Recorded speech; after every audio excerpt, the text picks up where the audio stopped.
So the critical questions, and for both Puma, for Kumu Petroleum Holdings Limited, for the Treasurer, the Honorable Ian Lingstaki, for the Prime Minister James Marape to answer, and this also includes the Honorable Governor for Hela, the Honorable Philip Undialu.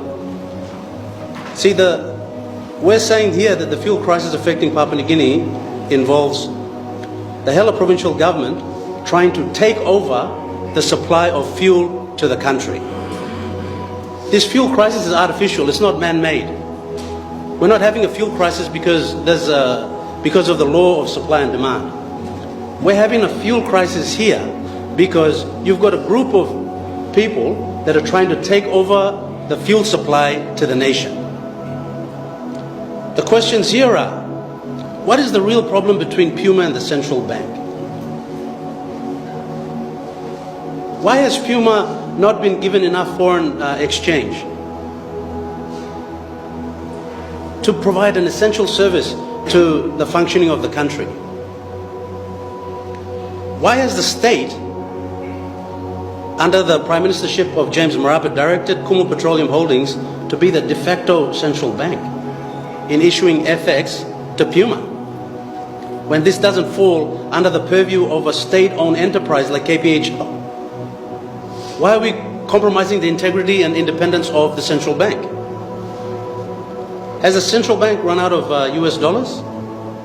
What role is the IMF playing to restrict the central bank? Are the IMF imposed restrictions causing the keener devaluation and current cost of living crisis that we're experiencing in the country right now? What is the relationship between the Prime Minister, the Hela Governor, the Honorable Philip Undialu, Hela Investments, Arafura Energies and Puma Energy? What's this relationship? That everybody's protecting everybody else at the expense of the people of Papua New Guinea.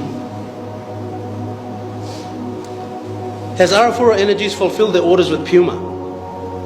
Why is Hela provincial government using taxpayer and landowner funds through Hela Investments and Arafura Energies to partake in the fuel industry? What's the interest of Hela provincial government and their investment arm in trying to take over the fuel supply to the country? Why can't we just do the right thing and stop the monopoly and allow another international provider of petrochemical products like ExxonMobil, like Total, to come in and restore consistent supply of fuel to the country? What's our interest? What is the role of the Petroleum and Energy Minister, the Honorable Jimmy Maladina, as the regulator in directing Puma on what to do?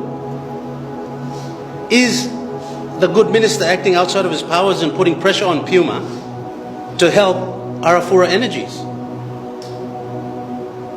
What is the impetus behind this sort of action by the minister? Why isn't he independently regulating Puma?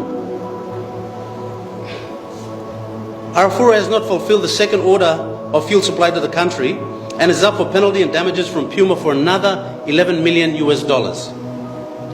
Who will pay for this? Will the state pay for it, or will Hela Investments pay for it?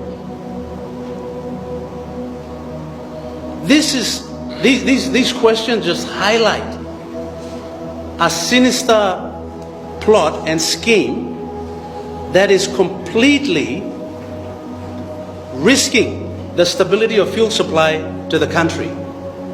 And you can talk about any other goods and services. Without oil, without fuel, the country will just come to a complete halt.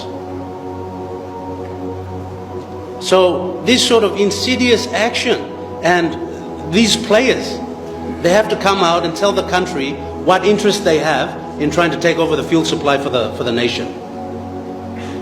We don't want Hela Investments supplying fuel to the country. Why can't we just have ExxonMobil come in and take over the fuel supply if Puma can't do it?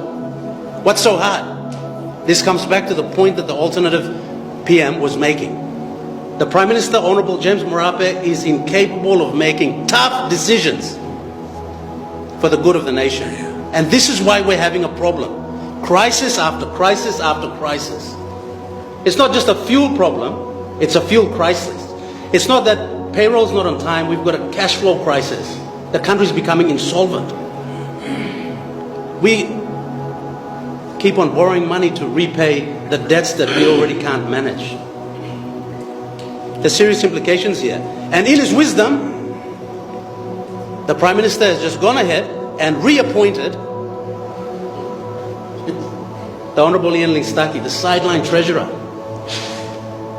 Notwithstanding his total incompetence, he's just reappointed him. So Lingstaki has to come out and he has to tell us how he's going to fix the foreign exchange crisis that we have right now, how he's going to fix the cash flow crisis, how he's going to fix the cost of living crisis. We demand accountability by the treasurer. Private you sit down in the office, people, Papua New Guinea. You must come out and talk straight.